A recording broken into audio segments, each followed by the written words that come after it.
কলকাতা বইমেলায় কবি সম্মেলন, বনি সিংহ।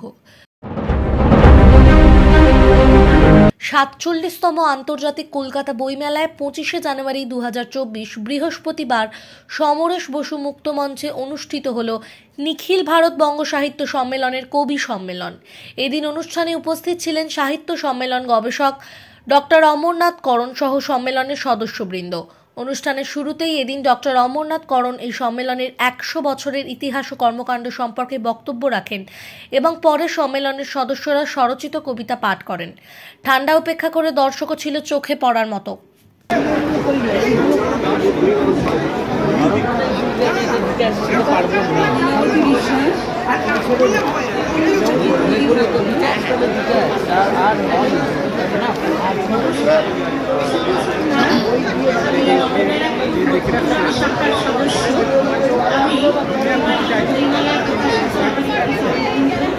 তাদের লেখা বইপত্র, মূল্যবান বইপত্র, গবেষণামূলক কবিতার বই, নানান ধরনের গল্পের বই সেখানে রাখা আছে। আপনারা দেখবেন, কিনবেন, ভালো লাগবে।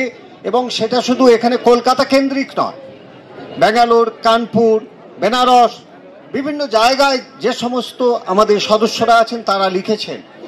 এবং আরও একটি কথা, যে শতবর্ষ আমরা যখন উদযাপন করেছি সে সময় আমাদের সাহিত্য সম্মেলন থেকে 2টি আকর গ্রন্থ আমরা প্রকাশ করেছি। একটির নাম শতবর্ষ সন্দর্শন, আরেকটির নাম শতবর্ষ অর্ঘ্য।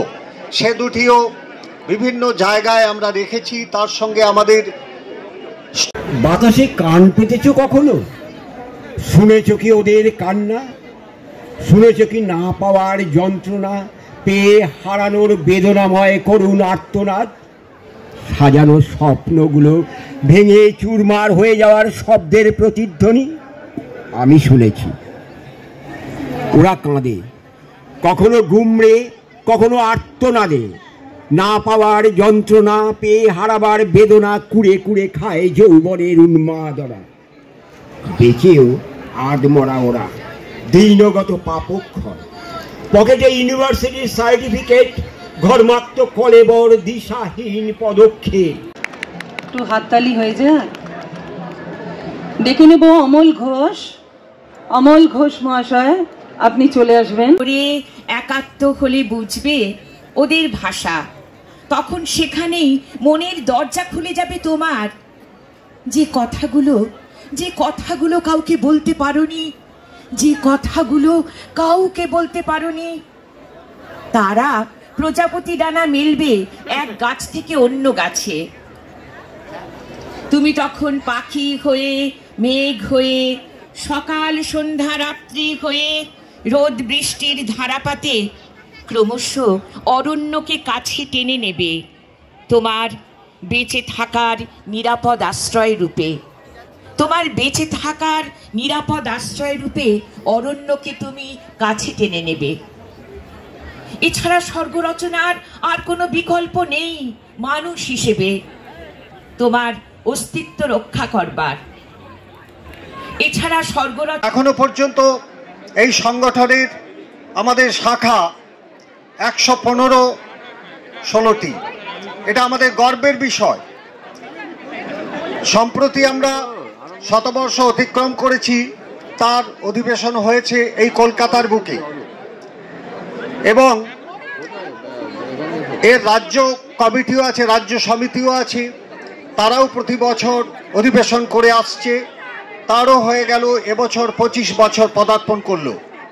এইভাবে আমরা দেখছি শাখাগুলো শুদ্ধ বিভিন্ন জায়গায় যেগুলো রয়েছে, কলকাতাতেই আছে 5-7টি শাখা।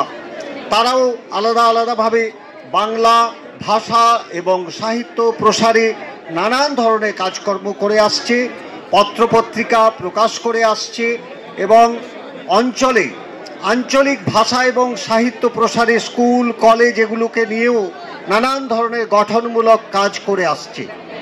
অতএব এটা আমাদের জানতেই হবে বা বলতেই হবে বা গর্বের বিষয় যে নিখিল ভারত বঙ্গ সাহিত্য সম্মেলন এক সময়ে উত্তর ভারতকে কেন্দ্র করে যেটা গড়ে উঠেছিল, সেটা পরবর্তীকালে প্রবাসী বঙ্গ সাহিত্য সম্মেলন এবং বর্তমানে নিখিল ভারত বঙ্গ সাহিত্য সম্মেলন নামে সারা ভারতবর্ষে বিস্তৃতি লাভ করেছে।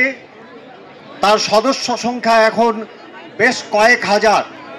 তাদের মধ্যে অনেকেই এখানে এই বইমেলা প্রাঙ্গণে আছেন। এবং আরও একটি সুসংবাদ, আমরা প্রতি বছরের মতো এবছরও নিখিল ভারত বঙ্গ সাহিত্য সম্মেলন থেকে 520 নম্বর স্টল দেওয়া হয়েছে। স্যার নমস্কার।